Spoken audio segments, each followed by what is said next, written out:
Brad, from the sideline at Kansas City to the Ford Field elevators, the people really enjoyed your post-game celebrations this past season. That's been you from the start, though. Yeah. What fuels that emotion?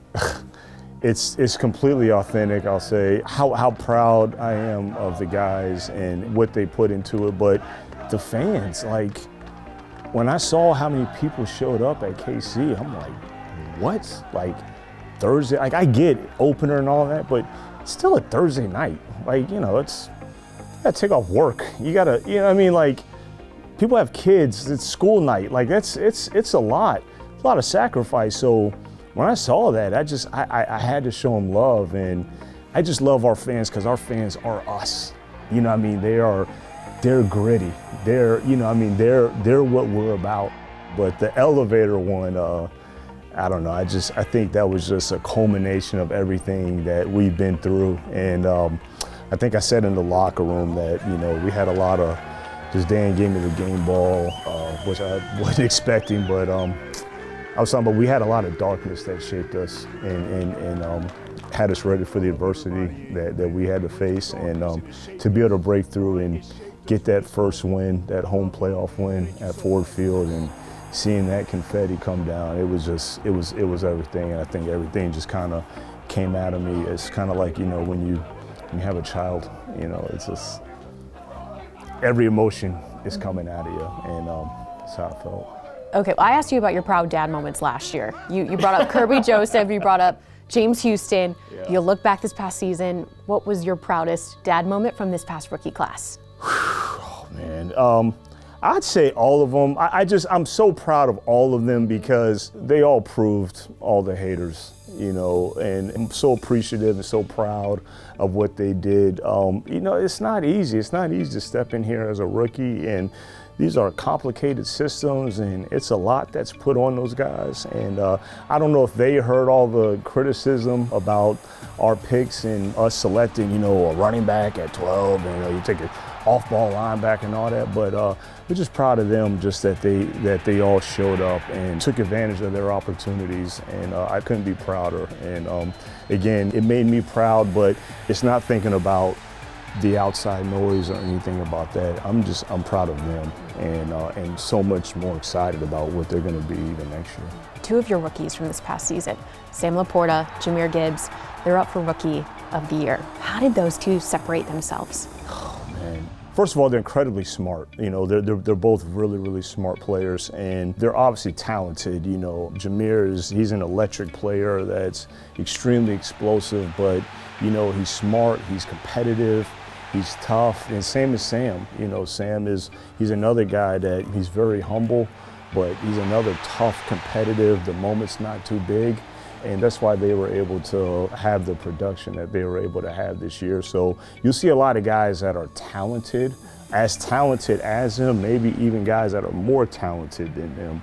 But like we preach all the time, if you don't have those intangible qualities that we look for in Detroit Lions, it's going to be hard, and those guys put that on display this year. I know there was criticism with Jahmyr Gibbs, running back, drafted first round. Now you see what he's up for, over 1,000 scrimmage yards. Does it feel good to see him silence the critics?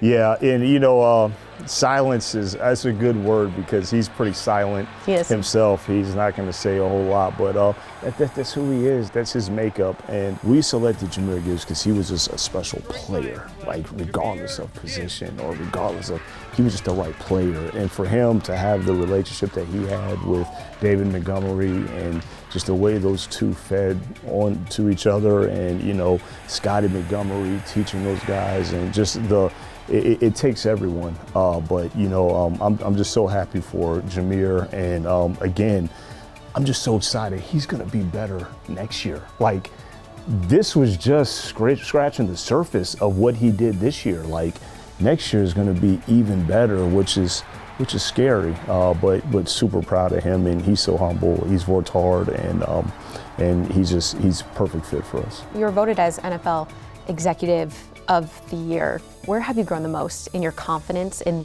leading this ship? You know, obviously demonstrated performance grows confidence, and when you get these jobs, or when I got this job, there's a lot that I did not know, and there's a lot, you know, I tell our assistant general manager Ray Agnew, like, look, you won't know until you're actually in the job. And I think that's the best experience, is just to be thrown in the fire. You know, you can't just be on the driving range hitting balls all the time. You got to go out there and play 9, you got to play 18 and feel that ball going in the water. You got to feel that ball going over in the woods, OB, hitting the cart path. Like, you got to feel that. But if you're passionate and it means something to you, then you'll do everything you need to do to improve. And I feel like that's what I did in terms of my growth. Is just I'm so appreciative that, you know, Sheila and Rod just threw me out there to play 18, and they lived through the balls on the cart path, and they kept the belief in me, and that meant a lot to me. And I believe that's how I grew the most. But super appreciative of the recognition of the Pro Football Writers, and for them to acknowledge me, and seeing the names before that's been on that list. It's a respectable company to be a part of. PFWA named Coach Campbell Coach of the Year. Yeah. Do you high-five each other in the hallway? Do you buy each other dinner? How do you both celebrate some monumental accomplishments like that? Yeah, you know, we actually don't talk about it. I think Dan made a joke about he thought it was our good looks that kind of, you know, got us voted. But we just kind of just aim on, you know, doing our job, and just working hard every day, and working together. And you know, I got it written up on my board: outcome over ego, and I think that's very important, and that's what me and Dan are about. Is, you know, what's the best thing for the team? It doesn't matter, you know. Not worried about ego and who's getting credit or anything like that. Like, man, how can we work together and have the best outcome? And that's what we're focused on all the time. Detroit just had 5 players go down to Orlando, playing the Pro Bowl games. None of those players have played more than 3 seasons. You've drafted every single one of them. That's the core. How did you build it so quickly? Again, it just goes back to just doing what we think is right through every phase in our process. And that's why we love the window that we're in right now. You know, every team has different windows, and, you know, sometimes you're in a window where you're all in and you put all the chips on the table, and it's like, it's got to be done now. Or, you know, you might be in a window back where we were in 21, where you're starting from scratch basically, and you're just kind of getting going. But I love the fact that we never wavered from our plan, and we stuck to our plan regardless of all the criticism and, you know, all the different opinions. Don't do this, do that, yada yada. It didn't matter. And Dan, he tells it to the players all the time, it only matters what's in here. And that's how we operate, that's how we function. It only matters what we do, and that's what we continue to do. And I'm so proud of those guys. I hope they had fun. I didn't get a chance to watch much of it, but I'm just so glad that those guys got the recognition and got their flowers, and just respected by the league, by their peers. And we have a bright future, and the foundation's looking pretty good. Another core player is offensive lineman Taylor Decker. He told me this past week that 3 years ago, your first year here, the big goal was to win a game, and it came at Minnesota.